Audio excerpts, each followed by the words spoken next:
Sometimes I wonder, why do my fellow Nuer youth always support their relative, their friend, when they come to power? So look, it seems that as soon as someone from their family or clan take a position in government, some youth forget what is right and wrong. They have audacity to defend everything the leader does, even when it harms the community. True leadership is not about family or personal gain. It is about serving the people, being fair, and correcting mistakes when they happen.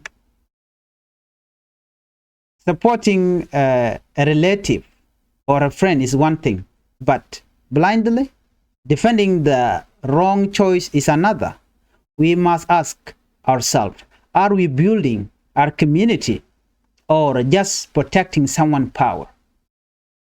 If you really care about your people, you should stand for them. You should stand for what is right, not just who is in power. Please do what is right. Do not protect your friend, your relative, or whoever you are acquainted with.